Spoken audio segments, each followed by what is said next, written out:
हमने last class तक hydrogen chapter को कंप्लीट किया था। Hydrogen peroxide was the last topic in that and I hope कि आपने भी उसको पढ़ लिया होगा एनसीईआरटी से एक बार, और मैंने उसके क्वेश्चंस भी अपलोड कर दिए हैं। अगर आप क्वेश्चंस कर लेते हैं, एक बार चैप्टर रिवाइज कर लेते हैं, तो it is more than enough for any examination, for any competitive examination. आज हम स्टार्ट करते हैं नेक्स्ट इम्पॉर्टेंट इनऑर्गेनिक चैप्टर, जिसको हम बोल रहे हैं एस ब्लॉक एलिमेंट्स, जो कि है एस ब्लॉक एलिमेंट्स। तो हम एस ब्लॉक एलिमेंट्स से शुरू करेंगे, पी ब्लॉक तक जाएंगे। Without wasting time S block को स्टार्ट करते हैं। आप सबको पता है कि extreme left of the periodic table हमारे इलेक्ट्रोपॉजिटिव एलिमेंट्स हैं जो कि मेटालिक हैं, और उनमें से ग्रुप 1 और ग्रुप 2 एस ब्लॉक एलिमेंट्स में आते हैं। तो एस ब्लॉक एलिमेंट्स बेसिकली कौन से एलिमेंट्स हैं जो कि एक्सट्रीम लेफ्ट में है पीरियोडिक टेबल के, और वो कॉन्स्टिट्यूट करते हैं ग्रुप 1 एंड ग्रुप 2। तो group 1 and group 2, basically group 1 को एल्कली मेटल्स बोला जाता है and group 2 is alkaline earth metals.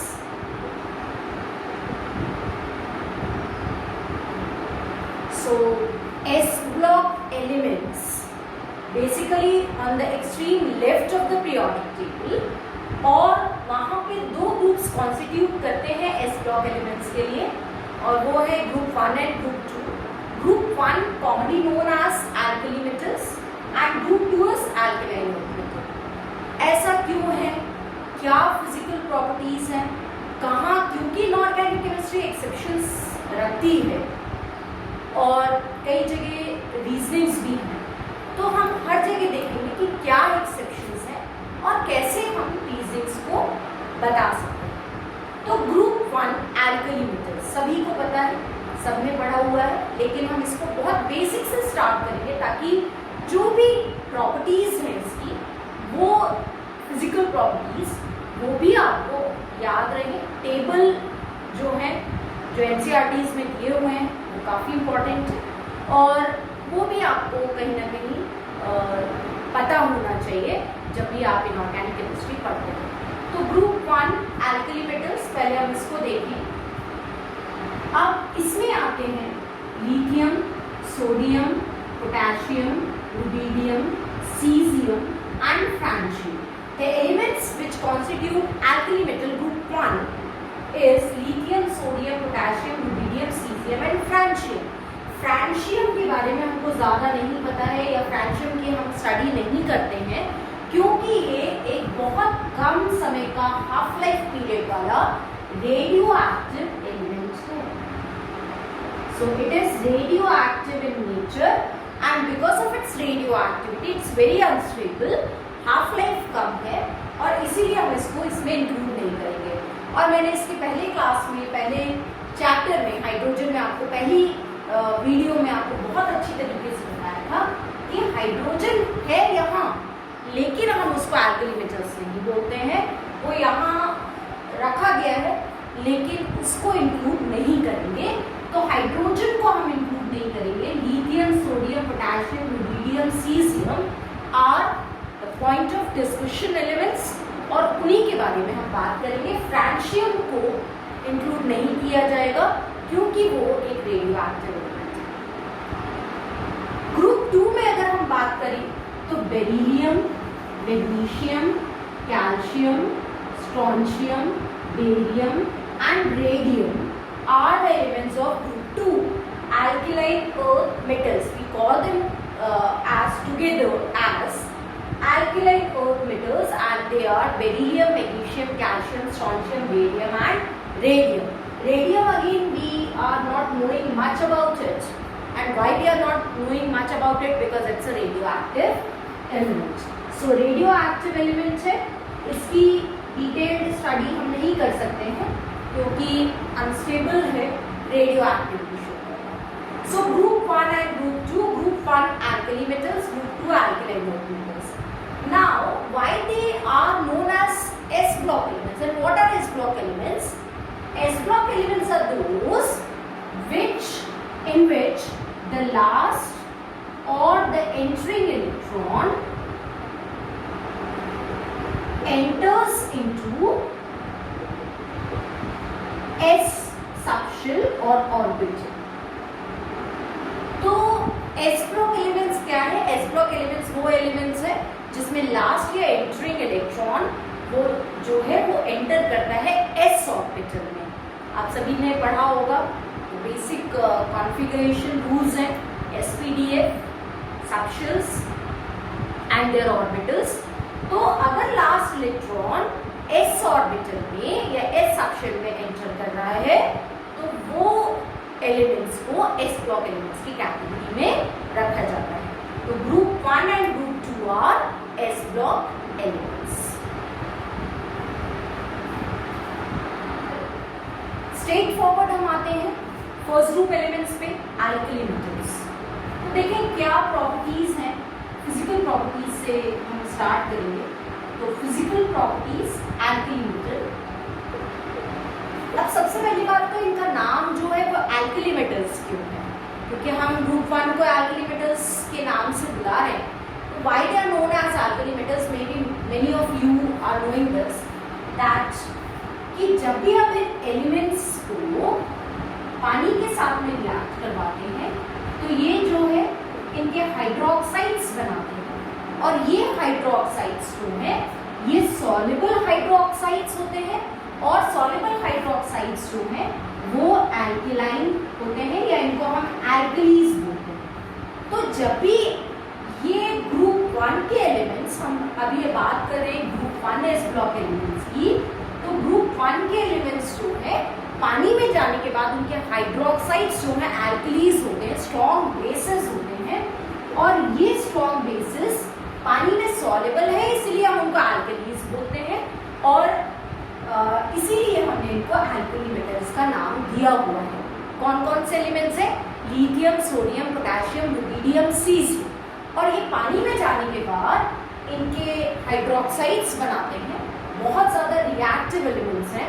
Hydroxides जैसे ही बनेंगे सॉल्युबल होंगे और बहुत ही ज़्यादा जो है बेसिक नेचर, बहुत स्ट्रॉन्ग बेसिस होते हैं, तो इसीलिए हम इनको एल्कली मेटल्स बोलते हैं. इसी तरीके से अगर मैं सोडियम की बात करूँ तो सोडियम पानी में जाने के बाद सोडियम हाइड्रोक्साइड बनाएगा, और ये सोडियम हाइड्रोक्साइड भी एक स्ट्रॉन्ग बेस होता है. आप सबको पता है डिसोसिएशन पे ये सभी OH नेगेटिव देते हैं, and they are strongly basic in nature.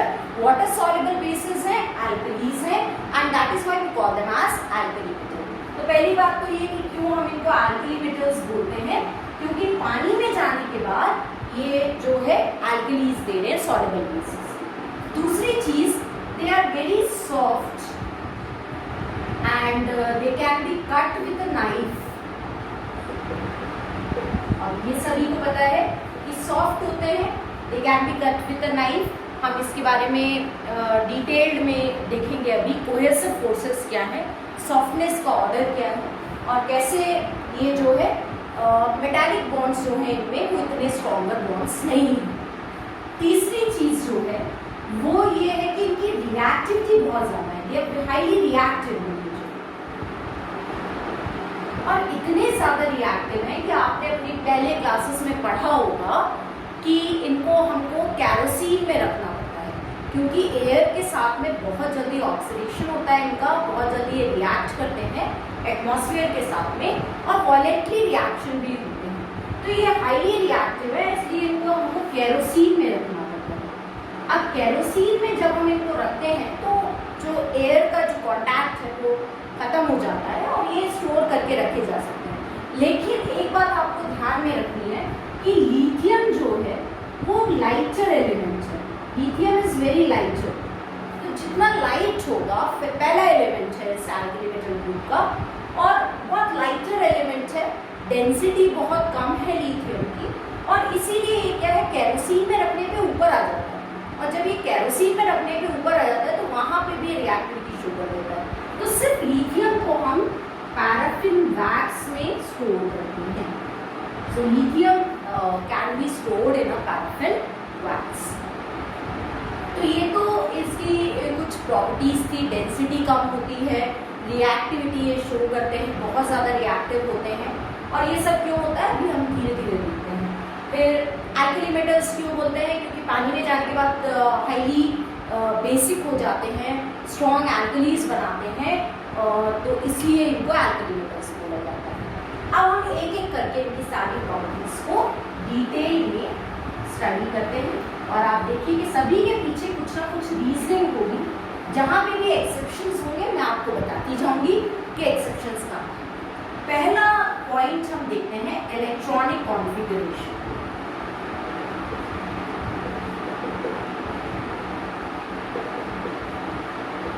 Electronic configuration की अगर हम बात करें, so their configuration alkali metals,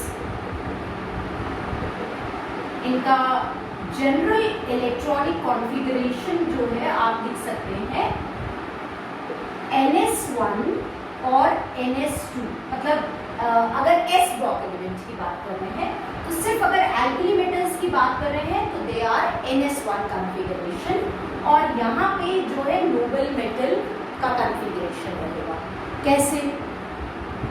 अगर lithium, sodium, potassium, rubidium, caesium, ठीक है, तो लास्ट इलेक्ट्रॉन और the entering electron enters into the s orbital. आखिरी इलेक्ट्रॉन s ऑर्बिटल में आना चाहिए या रहना चाहिए, तो उनको हम s ब्लॉक एलिमेंट कह रहे हैं। और अगर एक इलेक्ट्रॉन s ऑर्बिटल में है, NS1 का कॉन्फ़िगरेशन है, तो वो ग्रुप 1 यानी एल्कली मेटल्स, ठीक है।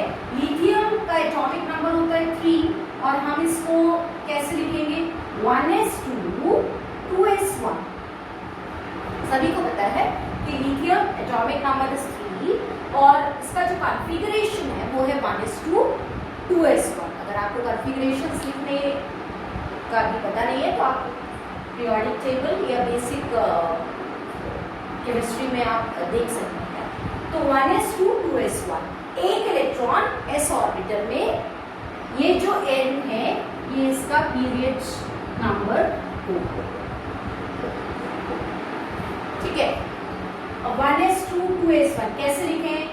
नोबल गैस को आप इस ब्रैकेट्स में लेके आइए। ये कॉन्फ़िगरेशन लिखने का तरीका होता है। Helium 1s2 is helium's configuration, noble gas helium's, its duplet is complete, you all know this, and the rest is 2s1. So the configuration of lithium can be written as helium's configuration, which is 1s2 with 2s1, where the electron enters into the s of second orbit shell, and that is the period number. Okay, sodium।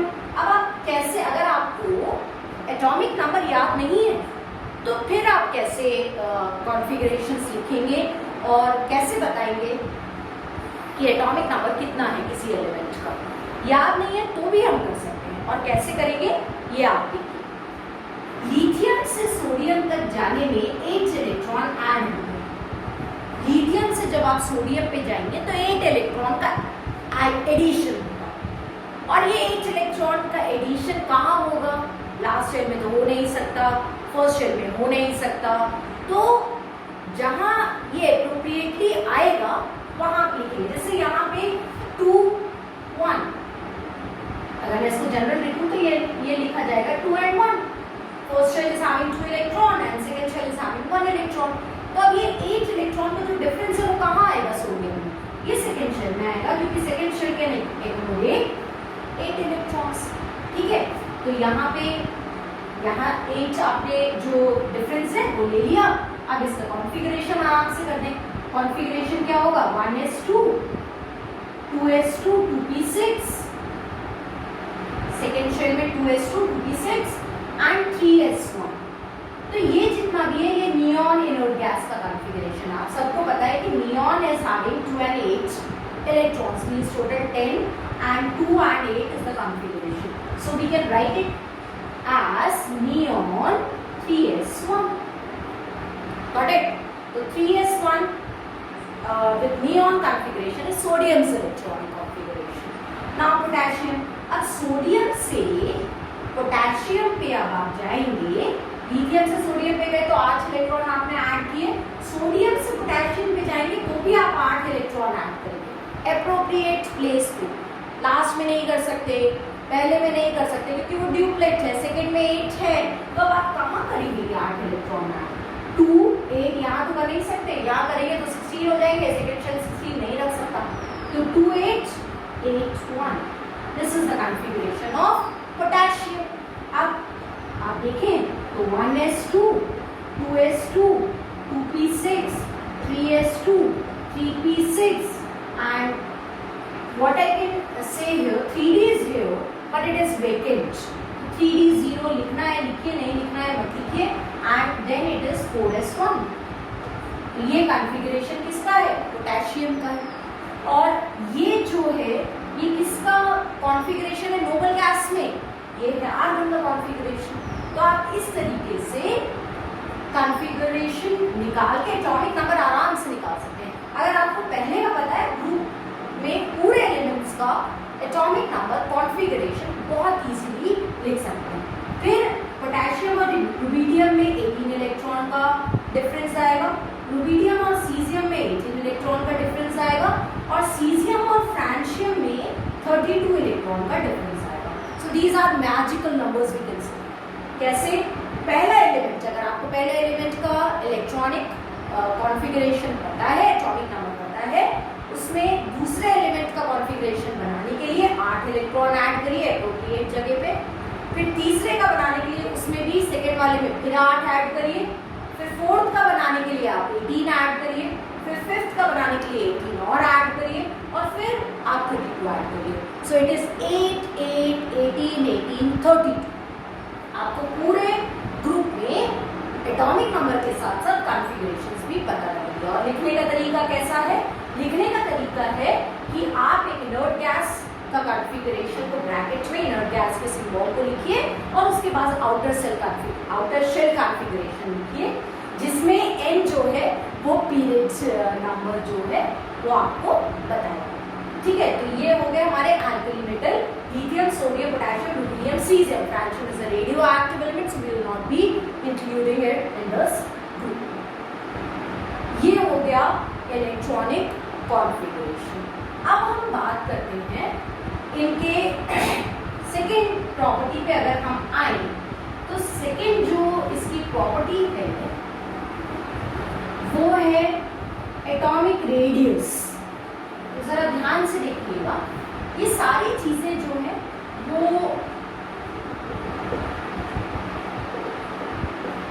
बहुत कुछ periodic table, periodic properties of elements chapter से आपको बहुत अच्छी तरीके से समझ में आएगी, क्योंकि बेसिक्स हम वही पढ़ते हैं। कुछ थोड़ा सा 10th में पढ़ा था कि डाउन द ग्रुप रेडियस कैसे चेंज होता है, क्रॉस द पीरियड रेडियस कैसे चेंज होता है। लेकिन अगर आप पीरियोडिक प्रॉपर्टीज ऑफ एलिमेंट्स जो चैप्टर है 11th क्लास में, अगर आपने उसकी अच्छे से स्टडी की होगी तो आपको बहुत अच्छी तरीके से प्रॉपर्टीज समझ में आएगी। जहाँ तक हो सकेगा मैं आपको एक बार और बताने की कोशिश करूँगी कैसे ये वेरिएशन होता है इन प्रॉपर्टीज में, या कैसे ये चेंज होती है। तो एटॉमिक रेडियस की बात करें तो साइज ऑफ एन एटम है ना, तो कैसे चेंज हो रहा है अक्रॉस द पीरियड। यानी चलो atomic radius left to right in a period हम देखते हैं, left to right in a period and top to bottom in a group. तो जो हम वेरिएशन देखते हैं वो अक्रॉस द पीरियड और डाउन द ग्रुप हम देखते हैं। एग्जाम्पल ले लें, सेकेंड पीरियड ले लें, lithium, beryllium, boron, carbon, nitrogen, oxygen, fluorine, neon. अगर हम ये सेकेंड पीरियड की बात करें तो एलिमेंट्स ये हैं, और down the group first group में देखें तो lithium, sodium, potassium, rubidium, caesium. Francium को नहीं ले रहे हैं, फ्रांशियम भी अगर आप लिख देंगे तो जो ट्रेंड है वो क्या है। तो यहाँ अगर आप देखेंगे कि left to right in a period radius जो है वो कम होता जाता है। क्यों कम होता जाता है? कि शेल्स नहीं बढ़ रहे हैं, the electron are coming into the same shell and what is increasing is Z effective, मतलब न्यूक्लियर फोर्स ऑफ अट्रैक्शन जो है आउटर मोस्ट शेल के लिए वो बढ़ता जा रहा है, आउटर मोस्ट इलेक्ट्रॉन्स के लिए। और ये आपने पीरियोडिक प्रॉपर्टीज में अच्छे से पढ़ा होगा कि जब भी इलेक्ट्रॉन उसी शेल में आएगा, शेल नंबर नहीं बढ़ रहा है, but what is increasing is unit positive charge. तो बेरिलियम में 4 प्रोटॉन्स हैं, बोरॉन में 5 हैं, कार्बन में 6 हैं. So it is like unique positive charge over the nucleus is increasing. और अगर पॉजिटिव चार्ज न्यूक्लियस पे इंक्रीज हो रहा है यानी प्रोटॉन्स का नंबर अगर बढ़ रहा है तो effective nuclear force of attraction जो है वो बढ़ेगा और साइज जो है वो कम हो जाएगा, रेडियस कम हो जाएगा, इफेक्टिव जेड इफेक्टिव जो है वो बढ़ेगा. लेकिन इसके बिल्कुल अपोजिट डाउन द ग्रुप जब हम जाते हैं तो साइज बढ़ता है. और साइज क्यों बढ़ता है? क्योंकि नंबर ऑफ शेल्स जो है वो बढ़ रहे हैं. तो न्यूक्लियस पे प्रोटॉन का नंबर तो बढ़ ही रहा है पर वो ओवर पावर कर देता है नंबर ऑफ शेल्स. जो शेल्स बढ़ते जाते हैं उनका नंबर इस बड़े हुए प्रोटॉन के फोर्स ऑफ अट्रैक्शन को कम कर देता है. जेड इफेक्टिव कम होता है, रेडियस बढ़ेगा, डाउन द ग्रुप रेडियस बढ़ता जाता है क्योंकि ये डिपेंड करता है नंबर ऑफ शेल्स पे. नंबर ऑफ शेल्स बढ़ते जाते हैं और रेडियस जो है वो बढ़ता जाता है. न्यूक्लियस से आउटर शेल की दूरी जो है वो बढ़ती जाती है. तो टॉप टू बॉटम में रेडियस बढ़ेगा, एटॉमिक रेडियाई बढ़ते हैं एलिमेंट्स के because the number of shells are going to increase. And left to right in a period radius always decreases because the Z effective, the force of attraction for the electrons, outermost shell electron increases due to Z effective. Electron उसी shell में आ रहे हैं, सिर्फ proton का number बढ़ रहा है और प्रोटॉन के नंबर के बढ़ने से फोर्स ऑफ अट्रैक्शन जो है न्यूक्लियस और इलेक्ट्रॉन्स के बीच में वो बढ़ेगा और साइज छोटा होता जाएगा लेफ्ट टू राइट. ठीक है, तो ये हमारा एटॉमिक रेडियस की बात थी कि अक्रॉस द पीरियड ये कम होता है लेकिन टॉप टू बॉटम हर ग्रुप में ये ट्रेंड चलेगा कि top to bottom in a group the radius increases because the number of shells are increasing. और जब भी नंबर ऑफ शेल्स बढ़ते हैं स्क्रीनिंग शील्डिंग इफेक्ट भी आता है. It comes into play and you will all study in periodic topics. तो atomic radius बढ़ रहा है डाउन द ग्रुप. अब एटॉमिक रेडियस बढ़ रहा है तो इसका क्या इफेक्ट है? अब इसको हम कैसे समझेंगे? Ionization enthalpy. The next topic is ionization enthalpy or ionization energy. So what is this now? Let's see. Ionization energy और ionization इसको हम enthalpy के terms में भी define करते हैं. Ionization enthalpy या ionization energy. ध्यान से सुनिए, बहुत बेसिक से स्टार्ट करते हैं. What is ionization energy or ionization enthalpy? The energy which is required, the energy required by a neutral gaseous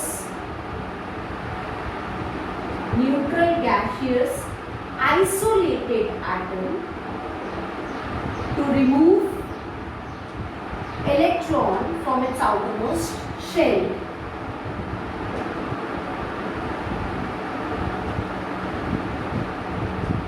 Is called ionization energy enthalpy.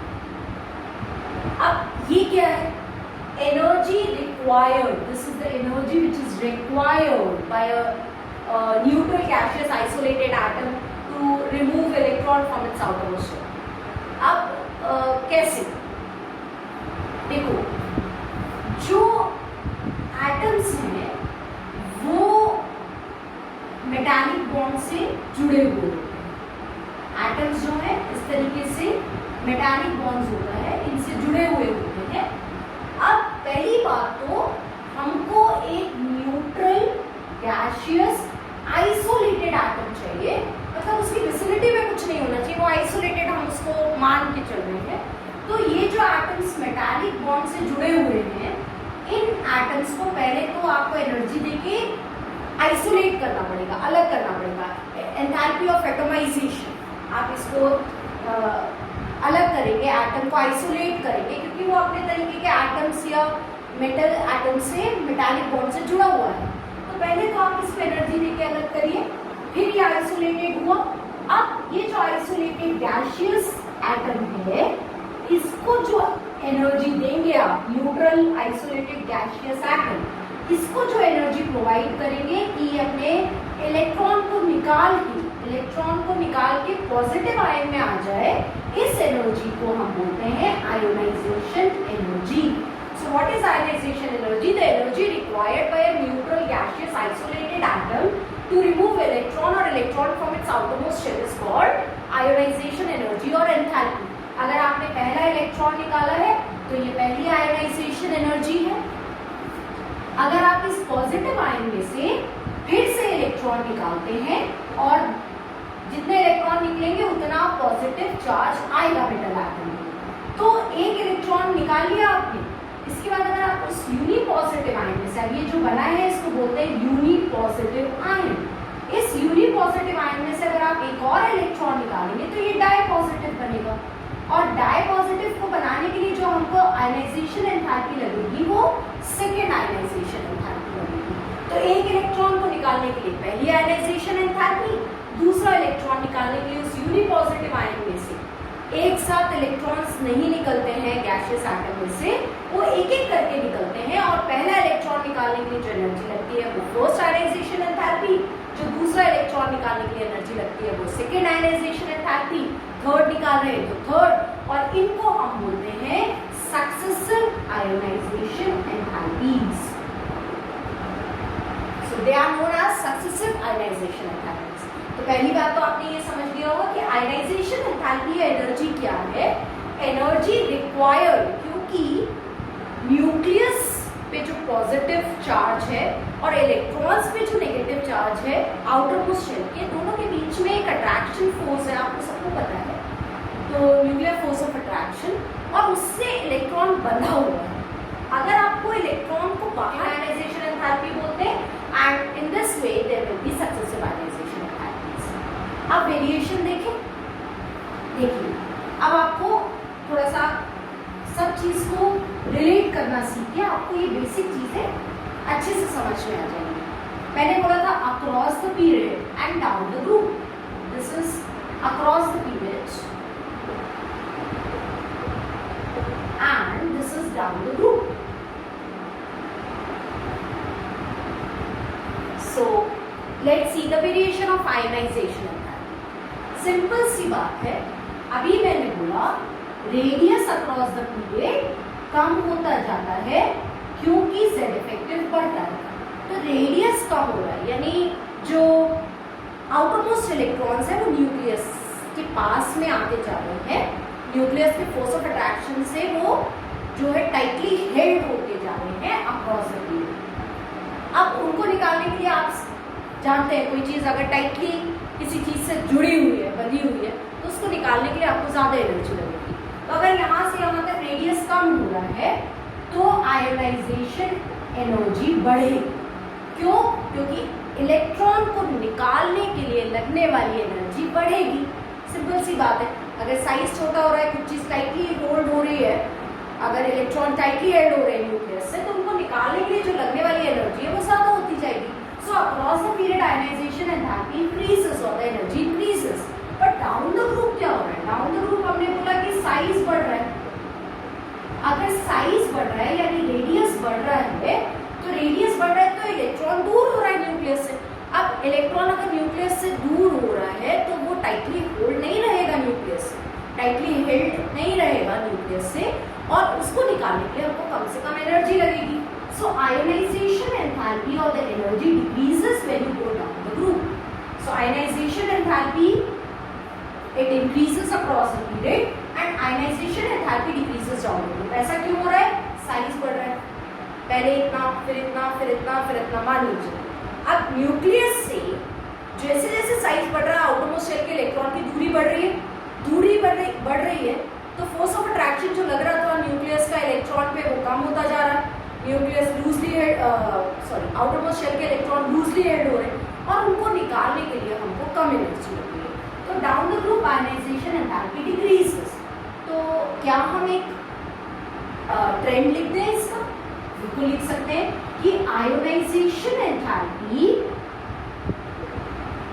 और ionization energy is inversely proportional to the radius.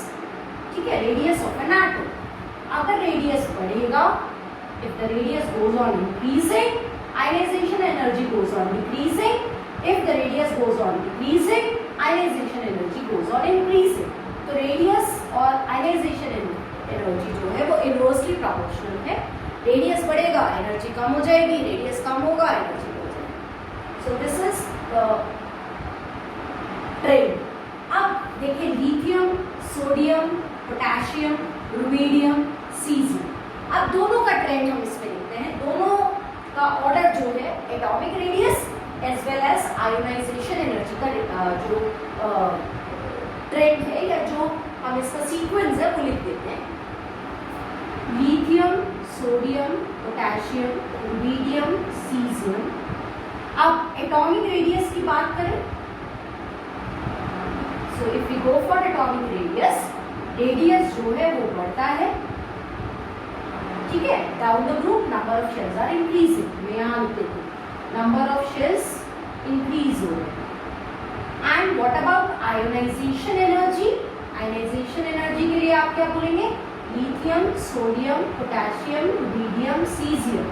So ionization enthalpy reverse हो, size बढ़ेगा, caesium में से electron निकालना easy है और caesium में से इलेक्ट्रॉन निकालना इजी है, तो उसका यूनिपॉजिटिव आयन जल्दी करता है। तो यहाँ पे ionization energy lithium, sodium, potassium, rubidium, caesium, lithium की सबसे ज्यादा, सीजियम की सबसे कम। क्यों ऐसा है? क्योंकि साइज बढ़ रहा है। ठीक, I hope you understand this. अब हम बात करते हैं पहली और दूसरी आयोनाइजेशन एनर्जी की इस group first group. So let's see the ionisation enthalpy first and second ionization energy in the group. For alkali metals, I'll write a statement here. For alkali metals, ionization enthalpy 1 or ionization energy 1 is much greater than ionization energy 2. इसको समझना। Ionization energy 1 is very higher or larger than the ionization energy 2, second ionization energy. देखो first ionization energy क्या है? मान लीजिए sodium का example लेके ही चलिए, तो सोडियम का जो कॉन्फ़िगरेशन है 281 का, यानी 1s2, 2s2, 2p6, 3s1, ठीक है। इसमें से एक इलेक्ट्रॉन निकाल के आप इसको लेके आएंगे Na पॉजिटिव। ये gaseous isolated atom, this is gaseous positive ion, ये चाहे unipositive, we call it as unipositive, ठीक है। इलेक्ट्रॉन निकला, एक इलेक्ट्रॉन निकला, और इस एनर्जी को हम बोल रहे हैं आयोनाइजेशन एनर्जी 1, यानी फर्स्ट आयोनाइजेशन एनर्जी, पहला इलेक्ट्रॉन निकालने के लिए। अब ये जो यूनि पॉजिटिव आयन बना है, आप यहाँ पे इसको बहुत अच्छी तरीके से देख सकते हैं कि इसका जो कॉन्फ़िगरेशन है वो क्या हो गया है। एक इलेक्ट्रॉन निकाल दिया तो कॉन्फ़िगरेशन हो गया 2-8। ये जो 2-8 कॉन्फ़िगरेशन है, ये नियॉन का कॉन्फ़िगरेशन है, जो कि नोबल गैस है या इनर्ट गैस है। अब यहाँ पे इसका ऑक्टेट कंप्लीट है, ना इसको इलेक्ट्रॉन लेना है ना देना है। एक इलेक्ट्रॉन निकालने के बाद एक तो शेल खत्म हो गया, 2 शेल्स के साथ में ये अब नोबल गैस कॉन्फ़िगरेशन पे आ गया, और जहाँ ये नोबल गैस कॉन्फ़िगरेशन पे आया है, अब ना ये इलेक्ट्रॉन लेना चाहता है ना देना चाहता है। तो अब आप क्या बोलेंगे? ये बोल सकते हैं कि इसकी पहली आयोनाइजेशन एंथैल्पी बहुत कम होगी। इस ग्रुप की बात कर रही हूँ मैं, ट्रेंड की बात नहीं कर रही हूँ, बस इस पर्टिकुलर ग्रुप की बात कर रही हूँ कि इनकी पहली आयोनाइजेशन एंथैल्पी बहुत कम होती है। क्यों कम होती है? क्योंकि एक इलेक्ट्रॉन को बहुत जल्दी निकाल के ये इस नोबल गैस कॉन्फ़िगरेशन पे आ सकते हैं, और हर किसी में यही है, क्योंकि हर किसी में आउटरमोस्ट शेल कॉन्फ़िगरेशन 1 है। तो जब ये अपना एक इलेक्ट्रॉन निकाल के इस यूनि पॉजिटिव आयन में आएंगे तो इनको कम एनर्जी लगती है, क्योंकि इनको नोबल गैस कॉन्फ़िगरेशन मिल रहा है। अब आप ही बताइए, क्या ये दूसरा इलेक्ट्रॉन डोनेट कर सकता है? बहुत स्टेबल से बहुत अनस्टेबल 2-7 के कॉन्फ़िगरेशन पे जाना चाहेगा? अगर मैं बोलूँ Na पॉजिटिव है, जिसका कॉन्फ़िगरेशन 2-8 है, नियॉन के जैसे, अब वो Na2 पॉजिटिव पे जा रहा है फिर से एक इलेक्ट्रॉन को लूज करके, तो क्या ये संभव है? नहीं। इसके लिए जो एनर्जी डिफरेंस है बहुत ज़्यादा एनर्जी देनी पड़ेगी, क्योंकि वो अपने स्टेबल फॉर्म से अनस्टेबिलिटी पे क्यों जाएगा। केमिस्ट्री मैंने आपको हाइड्रोजन में ही बताया था, एक ही फंडा पे चलता है कि जितनी ज़्यादा एनर्जी उतनी कम स्टेबिलिटी, और जितनी कम एनर्जी उतनी ज़्यादा स्टेबिलिटी, ठीक है। तो अब ये बहुत स्टेबल है, इतनी ज़्यादा एनर्जी आपको इसको देनी पड़ेगी ताकि अपना एक और इलेक्ट्रॉन निकाल के अनस्टेबल हो। तो क्यों होगा? तो इसीलिए कहते हैं कि यहाँ पे आप इसको ये देखिए कि second ionization enthalpy is much higher of first group elements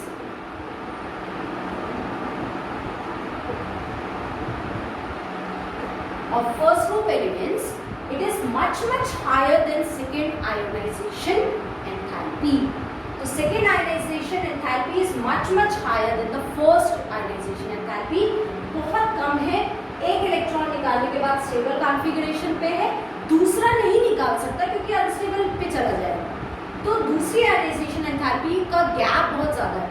अब आपको क्वेश्चंस कैसे आते हैं कि आपको आयनाइजेशन एंथैल्पी की कुछ वैल्यूज ही रखी है, आपको वैल्यूज याद करने की कभी जरूरत नहीं है, लेकिन आप ये देखिए कि डिफरेंस क्या है। वो एलिमेंट क्या एल्कली मेटल हो सकता है? अगर एल्कली मेटल एलिमेंट है तो उसकी पहली आयनाइजेशन एंथैल्पी बहुत कम होगी क्योंकि पहला इलेक्ट्रॉन निकालने के लिए उसको बहुत कम एनर्जी लगेगी, लेकिन उसकी दूसरी आयनाइजेशन एंथैल्पी बहुत ज़्यादा होगी, गैप बहुत ज़्यादा होगा क्योंकि वो अपने अनस्टेबल कॉन्फ़िगरेशन पे नहीं जाएगा। सो दिस इज, यहाँ मैंने अभी पहले गलत लिख दिया था, आप देख लीजिए कि पहले आयनाइजेशन एंथैल्पी बहुत कम है, दूसरी बहुत ज़्यादा है क्योंकि अनस्टेबिलिटी पे नहीं जाना चाहिए।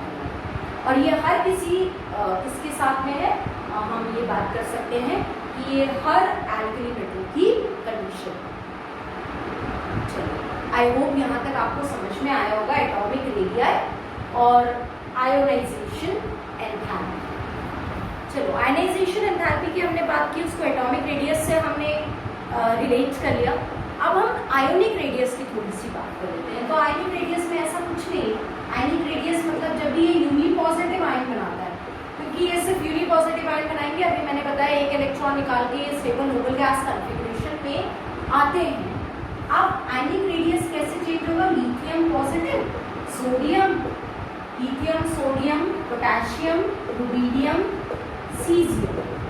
तो ये तो हम सबको पता है कि एक न्यूट्रल एटम से उसके कैटायन का साइज हमेशा छोटा होता है क्योंकि इलेक्ट्रॉन निकल के ही कैटायन बनता है। तो जब इलेक्ट्रॉन निकल के कैटायन बनता है तो न्यूट्रल एटम से, उसी के न्यूट्रल एटम से, जैसे लिथियम पॉजिटिव है तो लिथियम से उसका साइज हमेशा छोटा होता है, और कोई एनायन है तो उसका साइज हमेशा बड़ा होता है उसके न्यूट्रल एटम से। तो अब अगर हम इस आयोनिक रेडियस की बात करें तो आयोनिक रेडियस का भी वही ट्रेंड है कि caesium positive is largest then and the lithium positive is the smallest one. Electron निकाल के यूनी पॉजिटिव आयन बने हैं, और इसका भी जो एटॉमिक आयनिक रेडियस है, सॉरी आयन्स है आयनिक रेडियस, वो इसी इसमें सीक्वेंस में रहेगा कि सीजियम पॉजिटिव का आयनिक रेडियस सबसे ज़्यादा, लिथियम पॉजिटिव का आयनिक रेडियस सबसे कम। ठीक है, ये तो आपको समझ में आ गया। अब नेक्स्ट इंपॉर्टेंट प्रॉपर्टी है इसकी फोटो इलेक्ट्रिक इफेक्ट। ये भी हम एटॉमिक स्ट्रक्चर में डिटेल स्टडी करेंगे, कुछ बहुत इंपॉर्टेंट टर्म्स, टर्मिनोलॉजीज और फॉर्मूलेज के साथ में हम इसकी स्टडी करेंगे। So photo electric effect, if you go for photo electric effect, होता क्या है फोटो इलेक्ट्रिक इफेक्ट में? एक छोटा सा आपको इंट्रो दे देती हूँ मैं इसका, कि मेटल सर्फेसेस होते हैं और उन सर्फेसेस पे जो है लाइट रेडिएशंस, फोटॉन्स, जिनमें एनर्जी पार्टिकल्स होते हैं फोटॉन्स, और वो फोटॉन्स से जो है इन मेटल सर्फेसेस से इलेक्ट्रॉन्स का इजेक्शन होता है। जब भी ये लाइट पार्टिकल्स फोटॉन्स इस मेटल सर्फेस पे पड़ेंगे तो इलेक्ट्रॉन्स जो है इजेक्टेड आउट होंगे, और आपको पता है कि इलेक्ट्रॉन्स जब निकलते हैं तो इलेक्ट्रॉन्स जो है आउटर सर्किट में जब भी निकलेंगे तो जो है इलेक्ट्रिसिटी प्रोड्यूस कर सकते हैं।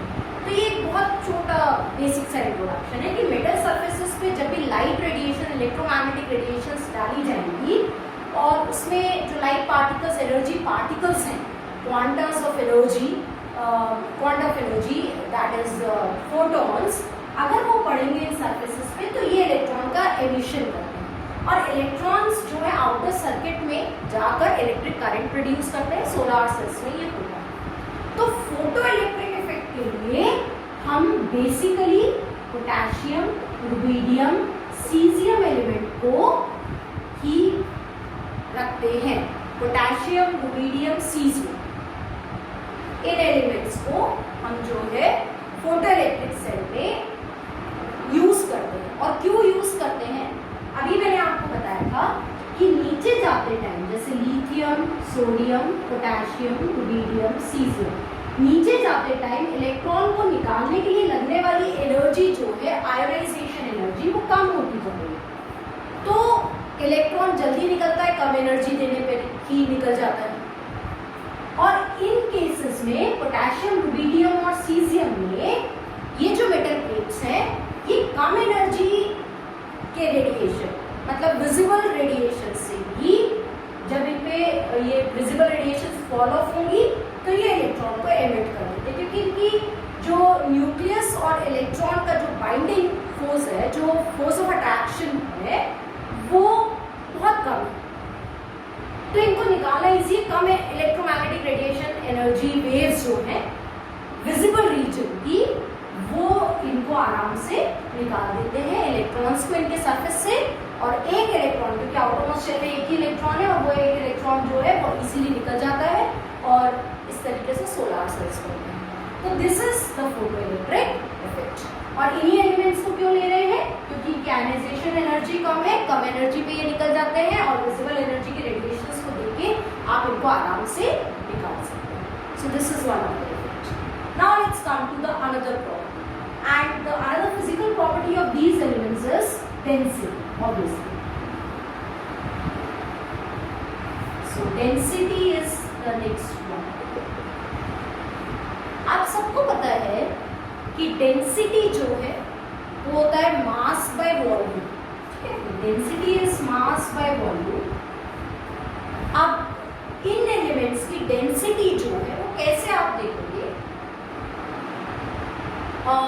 मास डाउन द ग्रुप जाने पर बढ़ता जाता है, ठीक है, वॉल्यूम भी बढ़ रहा है, पर मास का इफेक्ट जो है डेंसिटी पे बढ़ने के लिए वो ज्यादा है, ठीक है। वॉल्यूम भी बढ़ रहा है पर मास जो बढ़ रहा है वो ज्यादा बढ़ रहा है एज कम्पेयर टू वॉल्यूम।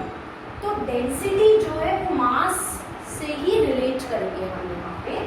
और आपको पता है कि मास से अगर हम रिलेट करेंगे तो lithium, sodium, potassium, rubidium, caesium और francium density goes on increasing.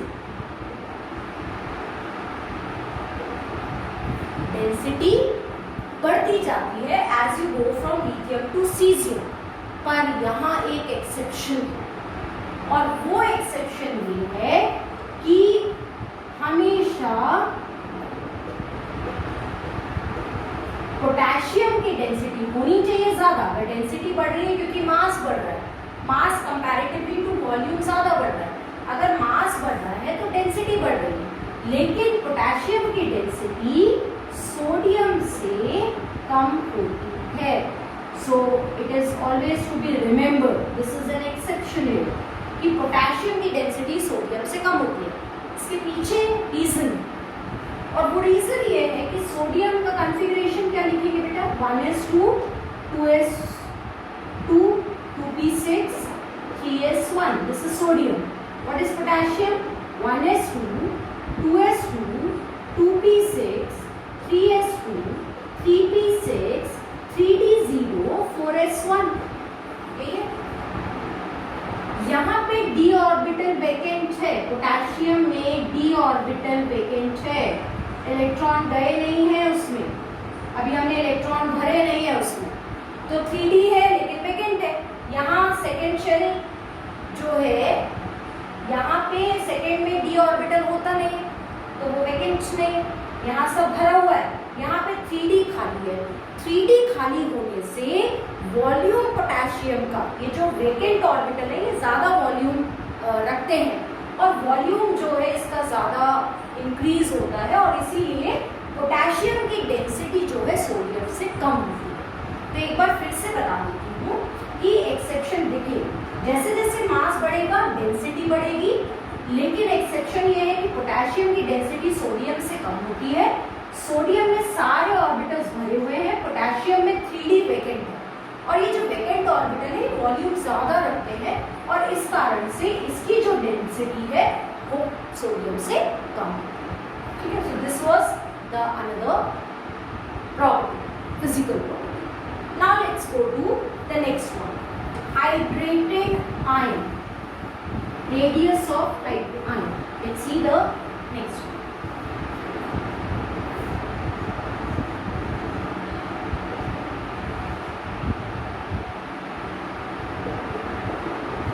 अब पहले बहुत अच्छे से समझो hydration enthalpy, hydrated ion, mobility, conductivity कैसे समझो। तो इसको समझने के लिए पहले ये समझे कि ये सारे जो फर्स्ट ग्रुप एलिमेंट्स हैं ये पॉजिटिव आयंस बनाते हैं, यूनिपॉजिटिव। अभी पता है एक इलेक्ट्रॉन देके स्टेबल कॉन्फ़िगरेशंस में आते हैं और यूनिपॉजिटिव आयन बनाते हैं। अब ये तो यूनिपॉजिटिव आयन अभी मैंने आपको आयनाइजेशन एंथैल्पी में बताया कि ये गैसियस स्टेट में ही बनते हैं। ठीक है, अगर मैं इस यूनिपॉजिटिव गैसियस आयन को पानी में डाल दूं और इसको ले आऊं मैं एक्वस स्टेट में, तो बहुत सारी चीजें चेंज हो जाती हैं। अगर इस गैसियस यूनिपॉजिटिव आयन को पानी में डाल दिया जाए तो यह हाइड्रेटेड हो जाएगा। मैंने आपको शायद हाइड्रोजन में बताया था एक जगह कि हाइड्रेशन और हाइड्रोलिसिस दो बहुत अलग अलग चीजें हैं। हाइड्रेशन मतलब पूरा पानी का मॉलिक्यूल जाके लगना, और हाइड्रोलिसिस मतलब पानी का टूटना H पॉजिटिव हो H नेगेटिव में, and then it will go to the different ions to attach themselves. यहाँ हाइड्रेशन है यानी पूरा वाटर मॉलिक्यूल कुछ ना कुछ जो है वो जाके इस आयन के साथ में जुड़ रहा है। अब कैसे जुड़ रहा होगा, मान लीजिए लिथियम पॉजिटिव, अभी आयनिक रेडियस में बोल बताया क्या लिथियम पॉजिटिव बड़ा कि sodium positive. Obviously lithium positive छोटा है, सोडियम पॉजिटिव बड़ा है। जो छोटा आयन है, ये जो छोटा आयन है ये क्या करता है, वाटर को अट्रैक्ट करता है, ये OH2 को अट्रैक्ट करता है, यानी H2O को अट्रैक्ट करता है, पानी के मॉलिक्यूल्स को अट्रैक्ट करता है।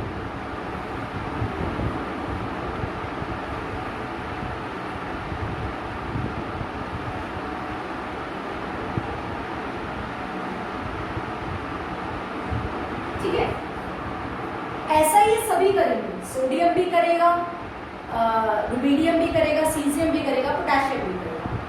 ये कहलाता है हाइड्रेशन ऑफ द आयन।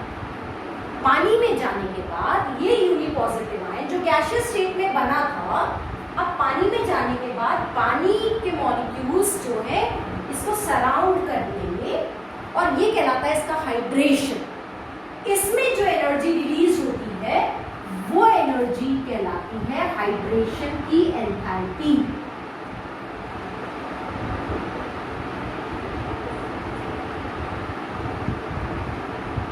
ठीक है, तो जो एनर्जी रिलीज हो रही है, जो एनर्जी निकल रही है वो कहलाएगी हाइड्रेशन की एंथैल्पी या हाइड्रेशन की एनर्जी। अब समझने वाली बात क्या है कि हाइड्रेशन किसका ज्यादा होगा, कौन ज्यादा वाटर मॉलिक्यूल्स को अट्रैक्ट करके अपने में लगाएगा और किसका हाइड्रेटेड रेडियस, आयनिक रेडियस ज्यादा होगा। पहले तो ये चीज समझो, कंफ्यूज बिल्कुल नहीं होना है, पहले आपको समझना है।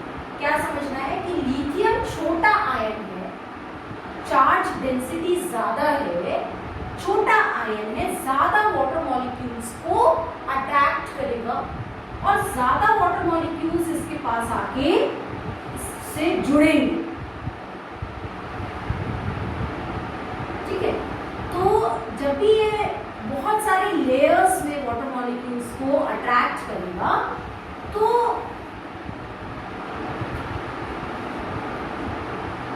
इसका जो रेडियस है, अभी मैं गैसियस स्टेट में आयनिक रेडियस की बात नहीं कर रही हूँ बेटा, मैं बात कर रही हूँ पानी में आयनिक रेडियस, पानी में रेडियस। तो यहाँ पे जितने ज्यादा वाटर मॉलिक्यूल्स इससे आके जुड़ेंगे इस छोटे lithium unipositive alkali metal ion से, उतना बड़ा इसका हाइड्रेटेड रेडियस होगा। अब सोडियम पॉजिटिव क्या है? सोडियम पॉजिटिव एक बड़ा आयन, लिथियम से बड़ा आयन, बड़ा आयन है यानी चार्ज डेंसिटी कम है। अब चार्ज डेंसिटी कम है तो कम वाटर मॉलिक्यूल्स को अपने साथ में लगाएगा तो जरूर, पर कम वाटर मॉलिक्यूल्स को लगाएगा। कम वाटर मॉलिक्यूल्स को लगाने के कारण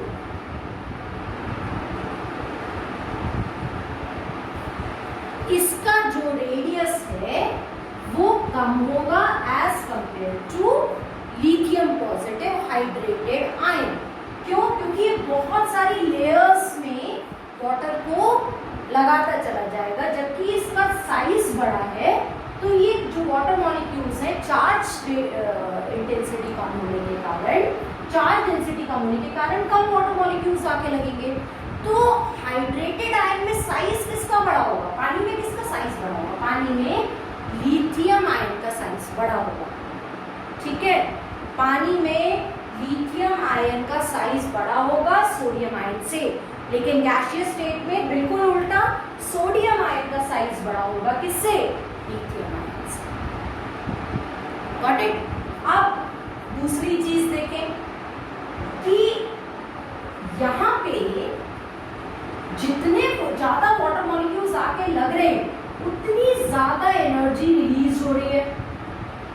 जितने ज्यादा वाटर मॉलिक्यूल्स आके जुड़ते चले जाएंगे उतनी ज्यादा एनर्जी रिलीज होगी, और ये एनर्जी कौन सी एनर्जी है?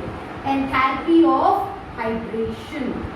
इसको हम बोलते हैं हाइड्रेशन की एंथैल्पी या हाइड्रेशन की एनर्जी। तो जितना छोटा आयन उतनी ज्यादा एनर्जी रिलीज करके उतना स्टेबल हो जाएगा, क्योंकि कम एनर्जी ज्यादा stability. Chemistry fundamental is this only, least the energy more the stability.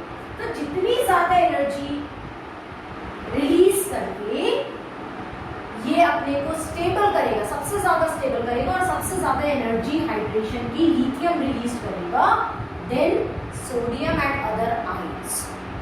तो पहली बात तो पानी में कुछ अलग रेडियस, और पानी में जो हाइड्रेशन एंथैल्पी है उसका क्या ट्रेंड है। तो जितना छोटा आयन चार्ज डेंसिटी उतनी ज्यादा, वाटर मॉलिक्यूल्स को उतना ज्यादा अट्रैक्ट करके लेयर फॉर्म में लेके आके उतना ज्यादा रेडियस, बड़ा आयन कम वाटर मॉलिक्यूल्स छोटा रेडियस। जितने ज्यादा वाटर मॉलिक्यूल्स लगेंगे उतनी ज्यादा एनर्जी रिलीज होती जाएगी, उतना ज्यादा स्टेबल हाइड्रेटेड आयन बनता जाएगा, और इसीलिए छोटे आयंस की हाइड्रेशन की एनर्जी ज्यादा होती है energy release than the bigger ones. Okay, तो अभी जिससे हमने पढ़ा कि जितना छोटा आयन उसका वाटर मॉलिक्यूल से अट्रैक्शन उतना ही ज्यादा, वाटर में उसका रेडिया उतना ही ज्यादा, और बड़े आयन का छोटा radius. Then if you go to what the energy release, तो जितना छोटा आयन होगा एनर्जी उतनी ज्यादा रिलीज करेगा वाटर मॉलिक्यूल्स को ज्यादा से ज्यादा लगा के, और एनर्जी उतनी ज्यादा रिलीज करके वो स्टेबल होगा, ज्यादा हाइड्रेशन की एंथैल्पी रिलीज करेगा। ठीक है, अब दूसरी चीज भी यही समझिए मोबिलिटी की, मोबिलिटी ऑफ दीज आयंस। अब मोबिलिटी आपको समझना कैसे है कि पानी में कोई चीज, मोबिलिटी का मतलब है कंडक्टिविटी मोबिलिटी, यानी जाके अपोजिट पोल्स पे जाना और कितना फास्ट वो जा सकते। तो ये तो पता है कि भाई अगर आप रेस लगा दो एक दुबले पतले इंसान और एक मोटे तगड़े इंसान में, तो आपको पता है कि थोड़ा बहुत दुबला पतला आदमी का एडवांटेज रहता है। तो यहाँ पे भी ये बड़ा रेडियस, इसको कहीं पे भी जाके जाने में, लगने में इसको टाइम लगेगा, और ये जो छोटा है वो जल्दी चला जाएगा। तो मोबिलिटी बिल्कुल डिफरेंट होती है रेडियाई के सीक्वेंस में। जिसका रेडियाई बड़ा उसकी मोबिलिटी कम एक्वस सॉल्यूशन में, जिसका सॉल्यूशन में, और जिसका रेडियाई छोटा उसकी मोबिलिटी ज्यादा। उसकी मोबिलिटी ऑब्वियसली कम होगी हाइड्रेटेड सोडियम आयन से। तो पहले तो हम सारी चीजें मैं आपको यहाँ पे सीक्वेंस फॉर्म में लिख के बता देती हूँ।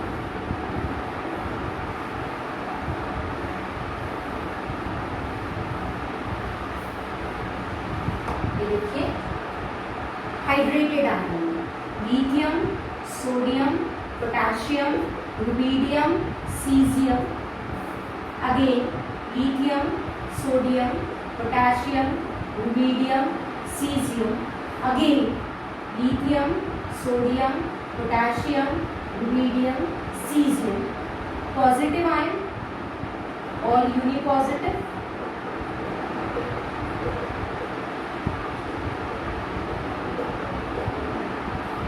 ठीक है। एक्वस स्टेट में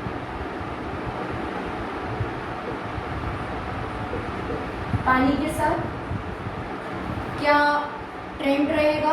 रेडियस का लिथियम सबसे ज्यादा positive, sodium positive, potassium rubidium. Lithium positive का radius ionic radii in water,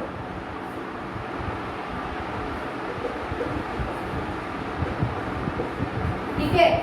तो लिथियम पॉजिटिव का सबसे ज्यादा पानी के मॉलिक्यूल्स को ज्यादा से ज्यादा लगाएगा, चार्ज डेंसिटी ज्यादा है, छोटा आयन, और सीजियम की सबसे कम। इसके बाद में अगर हम बात करें हाइड्रेशन की एंथैल्पी, एक्वस में ही हाइड्रेशन एंथैल्पी की हम बात कर सकते हैं। तो एक्वस स्टेट में ही सिर्फ हाइड्रेशन एंथैल्पी की बात करें तो लिथियम पॉजिटिव की हाइड्रेशन एंथैल्पी सबसे ज्यादा, छोटा आयन है, ज्यादा से ज्यादा वाटर मॉलिक्यूल्स को अपने में लगाएगा और जो है ज्यादा एनर्जी रिलीज करेगा। तो ये हाइड्रेशन एंथैल्पी का सीक्वेंस है या हाइड्रेशन एनर्जी का सीक्वेंस है। और मोबिलिटी की बात करें तो सबसे ज्यादा होगा caesium positive, mobility in solution, aqueous solution. तो एक्वस सॉल्यूशन में मोबिलिटी की अगर हम बात करें तो सबसे ज्यादा जो है वो सीजियम पॉजिटिव। ये बहुत जरूरी कुछ आपको ट्रेंड्स हैं वो याद रखना पड़ेगा। पानी में रेडियाई जो है वो बिल्कुल चेंज होता है। हाइड्रेशन एंथैल्पी छोटे आयंस की हमेशा ग्रुप में सबसे छोटे आयन के हाइड्रेशन की एंथैल्पी सबसे ज्यादा होगी, रिलीज एनर्जी। और मोबिलिटी जिसका साइज बड़ा है उसकी मोबिलिटी कम होगी, ये बिल्कुल ऑब्वियस सा फैक्ट, ठीक है। तो ये हमारा नेक्स्ट प्रॉपर्टी थी। नेक्स्ट पे आते हैं and it is the colour.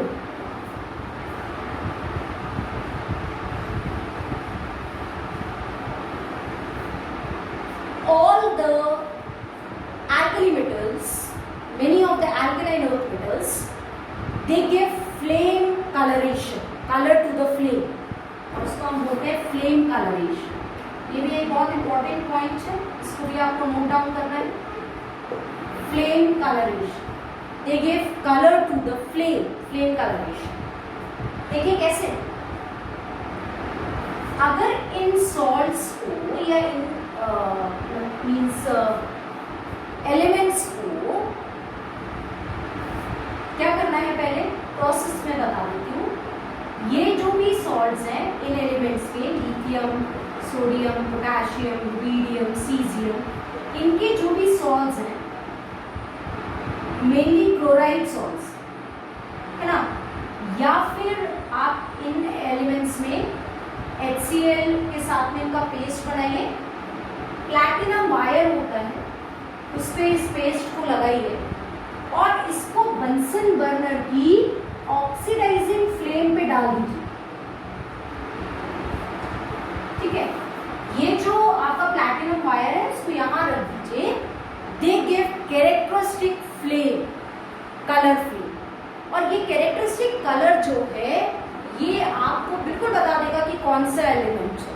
तो कई जगह फ्लेम कलरेशन जो है वो क्वालिटेटिव एनालिसिस में भी काम में आता है।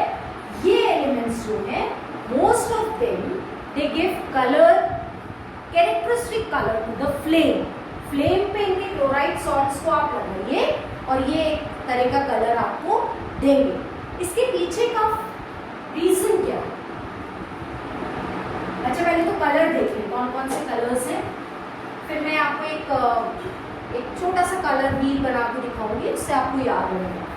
Lithium, it's crimson red. Then if we go for sodium, it's yellow. Potassium is violet or lilac we can say. Lilac is बहुत सारी बुक्स में इसको लिखा हुआ है, तो आप याद रखिए lilac और violet. So lithium,